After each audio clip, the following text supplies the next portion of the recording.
সব দেখবে আমল। ওয়াজিনু বিল কিসতাসিল মুস্তাকিম, এগুলো সব দলিল, কোরআনের দলিল যে আমল মাপা হবে।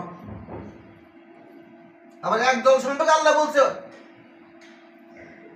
লা নুকিমু ইয়াউমাল কিয়ামাতি ওয়াজনা, আমি কিয়ামতের দিন ওজনের পাল্লা খাড়া করাবো না। এক সম্পদের জন্য বলছে, কাফের সম্পদের জন্য বলছে। তাহলে কারো আমল মাপা হবে, কারো আমল মাপা হবে, কারো আমল মাপা হবে না।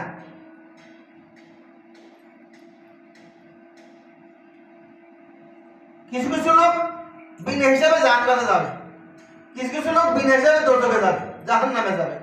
আর কিছু লোক আমল ওজনের মাধ্যমে জাহান্নাম এবং জান্নাত সাব্যস্ত হবে। যেমন নবীদের আমল কি মাপাই হবে না, উৎকৃষ্ট হওয়ার কারণে মাপার প্রয়োজন নাই, বিনা হিসাবে জান্নাতি। আর কাফের আমল মাপার অযোগ্য,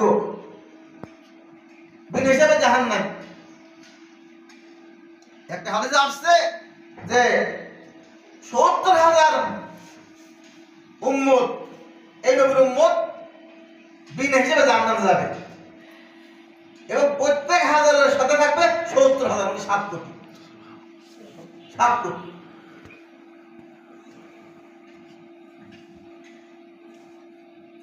তাহলে হাদিস দ্বারা বোঝা গেল, কোরআন দ্বারা বোঝা গেল আমল মাপা হবে। এবং তারা বাইজিভাবে যুক্তি দেয় যে আমল তো দেখা যায় না, আরাজ সাদৃশ্যমান হয় না জহর ছাড়া। আরাজের সাদৃশ্য হলে কি লাগে? জহর লাগে। আরাজ হলো পদার্থ না, জহর পদার্থ। আরাজ সাদৃশ্য হলে যে কোনো পদার্থের সঙ্গে তার যুক্ত হতে হবে। আমল দেখা যায় না, কিভাবে মাপ? এর জবাব হলো কি? অদৃশ্য বস্তুকে আল্লাহ দৃশ্যমান করে দিবেন। যেমন আব্দুল আব্বাসের একটা হাদিস আছে যে আল্লাহ আরাজকে আজসাম বানাই দিবেন। আরাজকে কি বানাই দিবেন? আজসাম বানাই দিবেন। আর জবাব কি? যে আল্লাহ আমল মাপবেন না, আমল নামা মাপবেন। আমল নামা তো জবাব, আমল দেখা না যাক, আমল নামা তো দেখা যাবে। আমল দেখা না গেলেও আমল নামা দেখা যাবে। 2 জবাব। তৃতীয় জবাব, আমল মাপার জন্য যেমন দাড়ি পাল্লার দরকার আল্লাহ তেমন দাড়ি পাল্লা সেট করবেন। আল্লাহ কাদের মতলব, আল্লাহ সব ক্ষমতা আছে। এখন জ্বর মাপার জন্য কি লাগে? থার্মোমিটার আছে, জ্বরের ডিগ্রি মাপা যায়, পানি মাপা যায়, হাওয়া মাপা যায়, ঠান্ডা মাপা যায়। মেশিন তৈরি হয়ে গেছে। মোটরসাইকেলের চাকায় হাওয়া দিলাম কয় ডিগ্রি, হাওয়া মাপা যায়। তো বিভিন্ন জিনিস আবিষ্কার হয়েছে, হয়ে আরো সহজ হয়ে গেছে। এখান থেকে কি মুতাসিলা সম্প্রদায় মূর্খতা প্রকাশ পায় গেছে। আল্লাহ পাক দুনিয়াতে এমন জিনিস আবিষ্কার করেছেন যাতে হাওয়াও মাপা যায়, গরমও মাপা যায়, ঠান্ডা মাপা যায়। এগুলো দেখা যায়, এগুলো কি দেখা? তো মাপা যায়, গায়ের জ্বর মাপা যায়।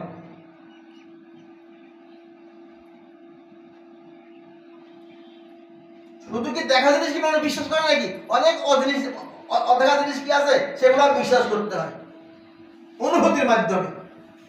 আমার বাবাকে তো আমি দেখি নাই, যখন আমার জন্ম হয়, যখন আমার বাবা আমার মায়ের সঙ্গে মিলন করছে তখন তো আমি দেখি নাই, তাই বাবাকে অস্বীকার করতে পারি না।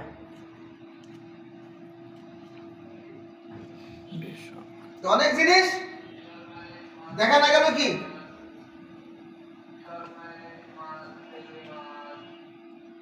এমনি জাহান্নাম জান্নাত কি মওজুদ, বিদ্যমান, আল্লাহ সৃষ্টি করে রাখেছেন। যেমন বিজ্ঞানীরা বলে তাহলে আমরা জাহান্নাম জান্নাত দেখি না কেন?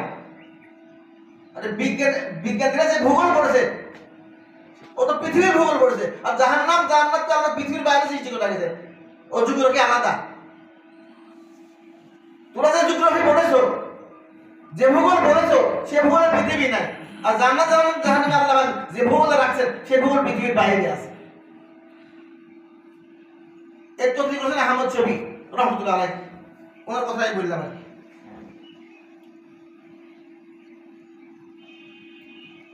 উনি প্রতিবাদ করলেন কি? ওয়ান্না আমাল আপনি আদামা ও কাউলুহুম ইউজানু তুজানু, দুইটা বড় যাবে। ইবনে আদমের আমল এবং তাদের কথা ওজন করা হবে।